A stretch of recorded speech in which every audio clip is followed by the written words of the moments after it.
السحب الوهمي هيطير معاشك.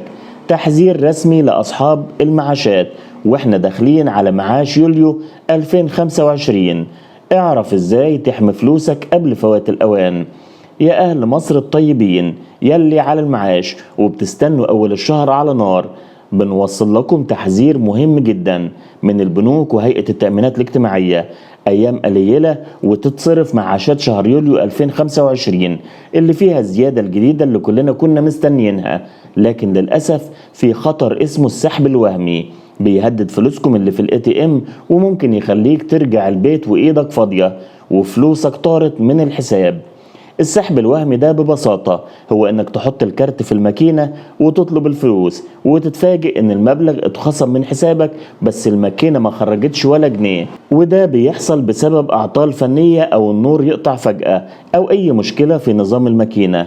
الاخطر ان كتير من الناس وخصوصا كبار السن ممكن ما ياخدوش بالهم ويسيبوا الماكينة وفاكرين ان الفلوس اتصرفت وتكون اتخصمت بس. طيب يا ترى مين أكتر ناس ممكن تتأثر بالحكاية دي؟ طبعا أصحاب المعاشات هم الفئة الأكثر عرضة للمشكلة دي، وده لعدة أسباب. أولا الزحمة. أول يوم في الشهر الماكينات بتبقى عليها ضغط مش عادي، والزحمة دي بتزود فرص الأعطال.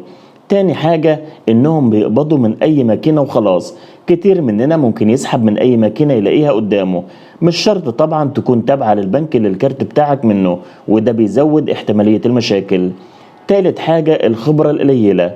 بعض كبار السن ممكن ما تكونش عندهم دراية كافية ازاي يتصرفوا لو حصلت مشكلة في السحب، وده بيخليهم عرضة للاستغلال او ضياع الفلوس. طيب ازاي تعرف ان فلوسك ما اتسحبتش وايه التصرف الصحيح؟ لازم تركز جدا وانت بتسحب فلوسك. لو دست على عملية السحب وما خرجتش الفلوس خلال 15 ثانية وظهرت رسالة خطأ، يبقى ده مؤشر ان في مشكلة. على طول بص في تطبيق البنك على موبايلك او اطلب كشف حساب فوري من الماكينة نفسها عشان تتأكد الرصيد اتخصم ولا لا.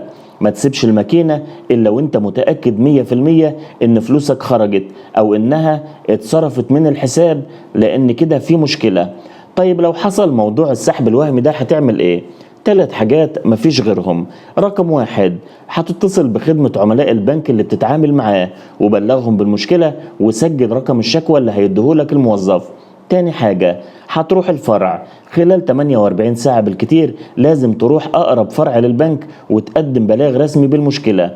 تالت حاجة المتابعة. البنك بيراجع الكاميرات والأنظمة عشان يتأكد من اللي حصل، والمفروض المبلغ بيرجع في حسابك من خلال 5 إلى 15 يوم عمل بالكتير. طيب هديلك شوية نصايح سريعة عشان ما تقعش في الموضوع ده. الأمان، لو تقدر اسحب فلوسك من ماكينة الاي تي ام الموجودة جوه فروع البنك بتاعك أو حتى من شباك الصرف في البنك نفسه، وده بيكون أأمن. تاني حاجة هدوء وتركيز. تجنب السحب وقت الزحمة خصوصا أول يوم في الشهر أو الصبح بدري. تالت حاجة ما تثقش في أي حد غريب. إياك تخلي أي حد غريب يساعدك عند الماكينة حتى لو بان عليه النية الكويسة. احتفظ بالدليل. لو حصل خطأ أو السحب فشل احتفظ بالإيصال أو صور حتى الشاشة اللي بتظهر عليها رسالة الخطأ. حاجة مهمة جدا كمان لازم تعملها، فعل التنبيهات. اشترك في خدمة الرسائل النصية من البنك عشان يجيلك إشعار على موبايلك بأي خصم أو إضافة لحسابك. وطبعا معاشات شهر يوليو 2025 على الأبواب، وهتتصرف ابتداء من يوم الاثنين 1 يوليو، وفيها زيادة 15% زي ما الدولة أعلنت. يعني لو معاشك 2000 هيكون 2300 جنيه بعد الزيادة، لو 5000 هيكون 5750 جنيه بعد الزيادة. وعشان تحمي نفسك وتستلم معاشك بأمان عندك اختيارات تانية غير الاي تي ام. عندك مكاتب البريد، اغلب مكاتب البريد بتصرف المعاشات. عندك فروع بنك ناصر الاجتماعي برضو خيار آمن ومتاح.